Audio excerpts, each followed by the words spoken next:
کسی کے جلوشن کو خوش آمدید۔ آج ہم فضائل عمل کی ایک حدیث بیان کریں گے، انشاءاللہ ہم اس کو سنیں گے اور پڑھیں گے، انشاءاللہ ہمیں بہت اجر ملے گا۔ آئیے ویڈیو کی طرف چلتے ہیں۔ اس سے پہلے آپ سے گزارش ہے چینل کو سبسکرائب کر دیں اور بیل آئیکن کو دبا دیں تاکہ ہم بار بار مل سکیں انشاءاللہ۔ تو چلتے ہیں ویڈیو کی طرف۔ السلام علیکم۔ صلی علی رسول الکریم، اما بعد فاعوذ باللہ من الشیطان الرجیم، بسم اللہ الرحمن الرحیم۔ حضرت حنظلہ رضی اللہ تعالیٰ عنہ کو نفاق کا ڈر۔ حضرت حنظلہ رضی اللہ عنہ کہتے ہیں، ایک مرتبہ ہم لوگ حضور کی مجلس میں تھے۔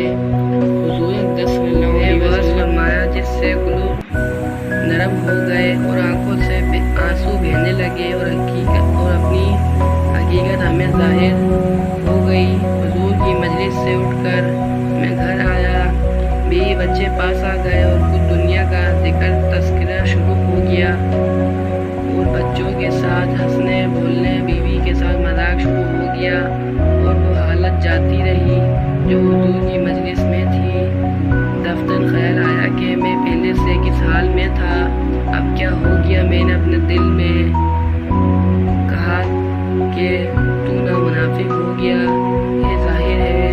ظاہر میں حضور اقدس صلی اللہ علیہ وسلم کے سامنے تو وہ حال تھا اور اب گھر میں آ کر یہ حالت ہو گئی۔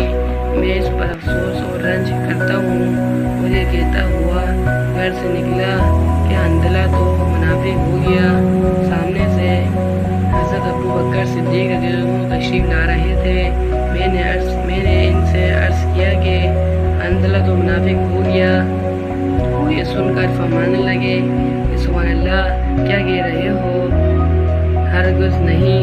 میں نے صورت بیان کی کہ ہم لوگ جب حضور کی خدمت میں ہوتے ہیں تو حضور دوزخ اور جنت کا ذکر فرماتے ہیں تو ہم لوگ ایسے ہو جاتے ہیں گویا وہ دونوں ہمارے سامنے ہیں، اور جب حضور کے پاس سے آ جاتے ہیں تو بیوی بچے اور جائے داروں وغیرہ کے دندوں میں پھنس کر اس کو بھول جاتے ہیں۔ حضرت ابو بکر صدیق رضی اللہ عنہ نے فرمایا یہ بات تو ہم کو بھی پیش آتی ہے، اس لیے دونوں حضور کی خدمت میں حاضر ہوئے اور جا کر انہوں نے عرض کیا کہ یا رسول اللہ، میں منافق ہو گیا ہوں۔ حضور نے فرمایا کیا بات ہوئی؟ حنظلہ انہوں نے عرض کیا کہ جب ہم لوگ آپ کی خدمت میں حاضر ہوتے ہیں اور آپ جنت دوزخ کا ذکر فرماتے ہیں تب ہم لوگ ایسے ہو جاتے ہیں کہ گویا وہ ہمارے سامنے ہیں، لیکن جب خدمت اقدس سے چلے جاتے ہیں تو جا کر بیوی بچوں اور گھر بار کی دندوں میں لگ کر بھول جاتے ہیں۔ حضور نے ارشاد فرمایا کہ اس ذات کی قسم جس کے قبضے میں میری جان ہے، اگر تمہارے ہر وقت وہی حال رہے جیسا میرے سامنے ہوتا ہے تو فرشتے تم سے بستروں پر اور راستوں میں مسافے کرنے لگیں۔ لیکن حنظلہ بات یہ ہے کہ گہے یعنی فائدہ آگے کے سامنے انسانی صورتیں ہی لگی ہوتی ہیں جن کو پورا کرنا بھی ضروری ہے۔ کھانا پینا، بیوی بچے اور ان کے خیر خبر لینا بھی یہ بھی ضروری چیزیں ہیں۔